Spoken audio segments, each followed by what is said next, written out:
paz do Senhor, meus irmãos, um bom dia. Eu vou ler um dos versículos da Bíblia do Velho Testamento, precisamente do livro de Jeremias, conhecido como o profeta chorão.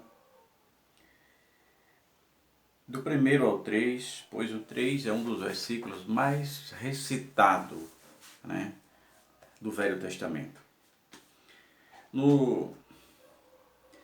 No livro de Jeremias, no capítulo 33, o versículo 1 diz assim: E veio a palavra do Senhor a Jeremias segunda vez, estando ele ainda encerrado no pátio da guarda, dizendo: Assim diz o Senhor que fez isto, o Senhor que forma isto, para estabelecer o seu nome.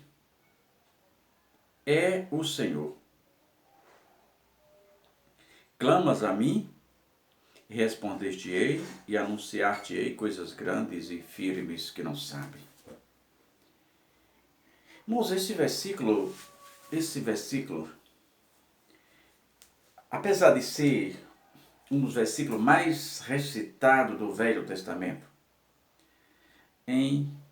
no mínimo 50% das vezes, quem está recitando o versículo não tem a menor noção do contexto histórico e não sabe sequer o verdadeiro sentido do versículo, pois ele está pegando um versículo isolado.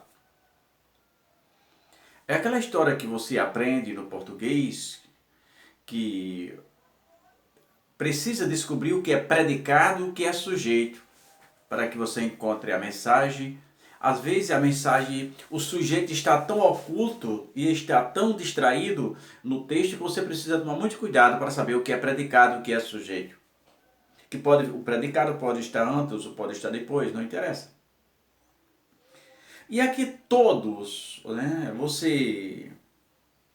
normalmente é comum você ouvir as pessoas: clamas a mim, responder-te-ei, e anunciar-te-ei coisas grandes e firmes como sábios, E eles não conhecem o contexto que levou a isso.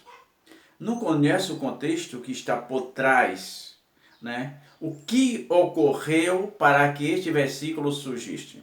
O que ocorreu naquele momento, na época babilônica, para que o profeta escrevesse isto. Pois bem, o profeta Jeremias, naquela época, tinham dois profetas que eram contemporâneos. Era o profeta Jeremias e o profeta Ezequiel. Houve até uma aparente contradição entre a profecia dos dois, porque um dizia que o rei iria preso para a Babilônia e o outro disse que o rei não via a Babilônia. Então, o rei não vai ver Babilônia. E o outro dizia que o rei, E surgiu essa confusão por falta de interpretação entre eles, pois era uma época muito confusa, nesta época que Jeremias escreveu esses versículos. E, Juraci, por que você está dizendo que foi uma aparente contradição entre os dois profetas?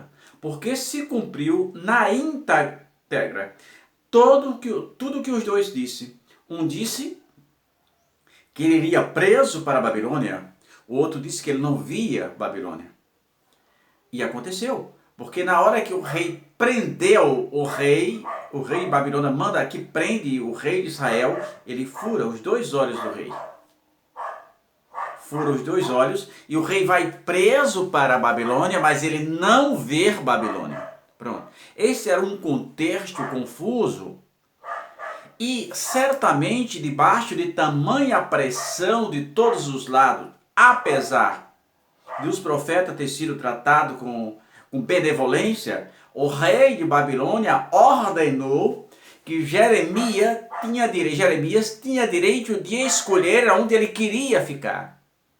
Então porque o rei percebia que o que Jeremias estava fazendo era exatamente a vontade de Deus.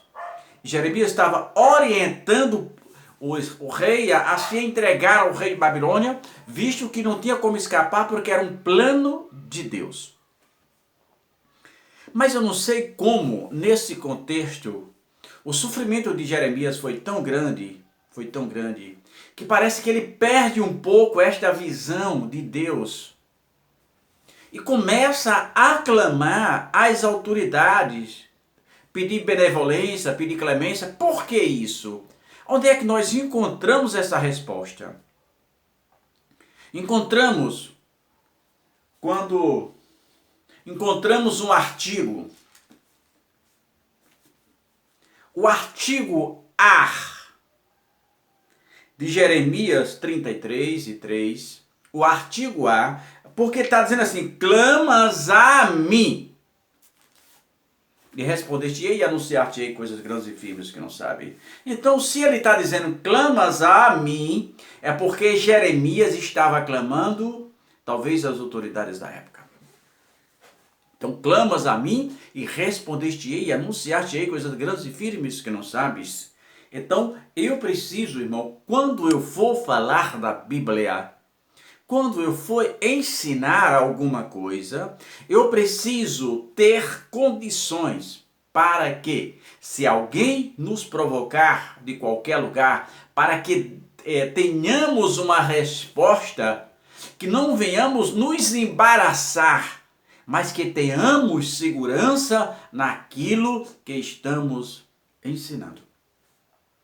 Então, Jeremias 33:3 nada mais é do que uma repreensão dura, contundente e objetiva do Senhor ao grande profeta Jeremias. Deus diz para ele: não adianta você clamar a outra pessoa, porque foi eu que fiz tudo isso. Ele diz no versículo 1 e 2 que foi tudo ele que fez. Foi ele que criou tudo aquilo. Aquela situação foi ele que preparou, foi ele que idealizou. Então não tem como fugir daquela situação. Entretanto, ele diz agora, você precisa clamar a mim, há um artigo. E o artigo indica o que você deve fazer. Está dizendo, clamas a mim. Para mostrar que era ele mesmo que estava fazendo isso. Então, nunca pegue apenas um versículo solto, isolado, porque você pode estar caindo em uma armadilha teológica. Mas pegue o contexto, pegue o predicado, pegue o que vem antes, pegue o que vem depois. Conheça a história, saiba quem falou, para quem falou, e tudo isso à tua volta vai melhorar a sua compreensão. Então, que Jesus Cristo nos ensine, que Jesus Cristo nos conceda mais um dia de vitória, para que sejamos mais e mais gratos a Ele. Confesso que eu não tenho o que está pedindo a Deus por mim. Eu não tenho o que está pedindo a Deus por mim, porque o que Deus já fez por mim já é muito, muito mais além daquilo que eu nunca mereci. Então, quando eu estou pedindo hoje, eu estou pedindo sempre por alguém. Então que Jesus abençoe, proteja e te norteie. Lembre-se, conheça, se você quer ensinar, saiba o que você está ensinando, tenha segurança, para que no momento de uma provocação teológica, você tenha subsídio para silenciar ou dar resposta na altura que a pessoa precisa. Bom dia.